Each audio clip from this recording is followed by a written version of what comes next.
और ना ही राधा को। राधा वृंदावन से कुछ ही दूरी पर रैपल्ली नामक गांव में रहती थी, लेकिन रोजाना कृष्ण की मधुर बांसुरी की आवाज से वो खिंची चली आती थी। कृष्ण का जीवन भी साधारण नहीं था। धीरे धीरे वह समय निकट आ रहा था जब कृष्ण को वृंदावन छोड़कर मथुरा जाना था।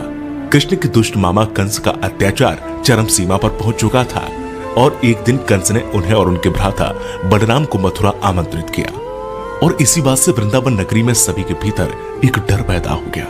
वृंदावन में मानो जैसे मातम सा छा गया था।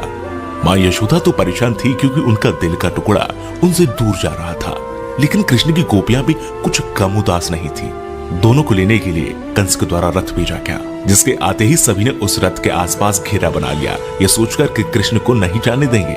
उधर कृष्ण को राधा की चिंता सताने लगी थी और वे सोचने लगे थे कि जाने से पहले एक बार राधा से मिल ले। मौका पाते ही वे छिपकर वहां से निकल गए और फिर उन्हें राधा मिली, जिसे देखते ही वह कुछ कह न सके। राधा कृष्ण की इस मिलन की कहानी बहुत अद्भुत है। दोनों ना तो कुछ बोल रहे थे और ना कुछ महसूस कर रहे थे, बस चुप थे।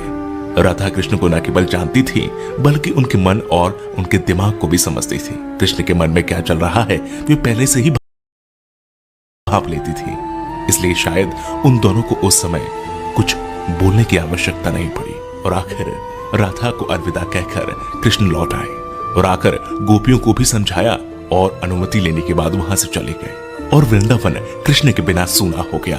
न कोई चहल पहल थी और न ही कृष्ण की लीलाओं की कोई झलक। बस सभी कृष्ण के जाने के गम में डूबे थे। परंतु दूसरी ओर राधा को इस बात का कोई फर्क नहीं पड़ा था, क्योंकि उनकी दृष्टि में कृष्ण कभी उनसे अलग हुए ही नहीं थे। शारीरिक रूप से जुदाई मिलना उनके लिए कोई महत्व नहीं रखता था। यदि कुछ महत्वपूर्ण था तो राधा कृष्ण का भावनात्मक रूप से हमेशा जुड़ा रहना। कृष्ण के जाने के बाद राधा पूरे दिन उन्हीं के बारे में सोचती रहती और ऐसे ही लंबा अरसा बीत गया।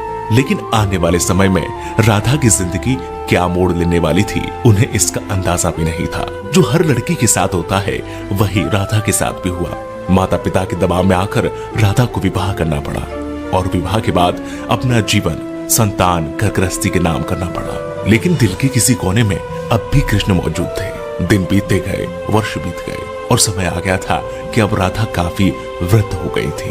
और फिर एक रात वे चुपके से घर से निकल गई और घूमते घूमते कृष्ण की द्वारका नगरी जा पहुंची।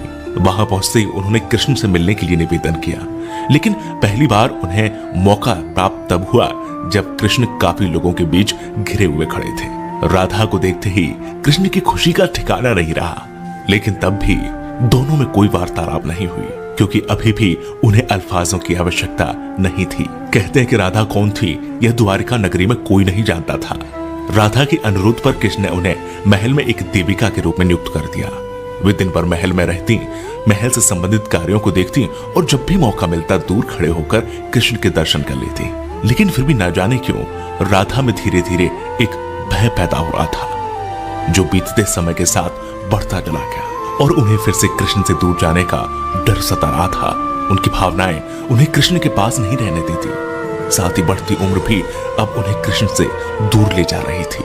और आखिर एक शाम महल से वे चुपके से निकल गई और न जाने किस ओर चलती।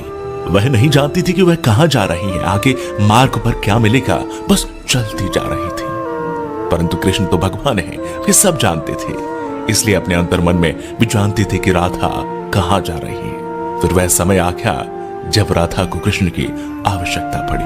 वह अकेली थी, बस किसी तरह कृष्ण को देखना चाहती थी। और जैसे ही यह तमन्ना उनके मन में आई, कृष्ण उनके सामने प्रकट हो गए। कृष्ण को अपने सामने देखकर राधा खुश हो गई। परंतु दूसरी ओर वह समय निकट आ गया था जब राधा अपने प्राण त्याग कर दुनिया को अलविदा कहना चाहती थी। कृष्ण ने राधा से प्रश्न किया, कहा कि वे उनसे कुछ मांगे, लेकिन राधा ने मना कर दिया।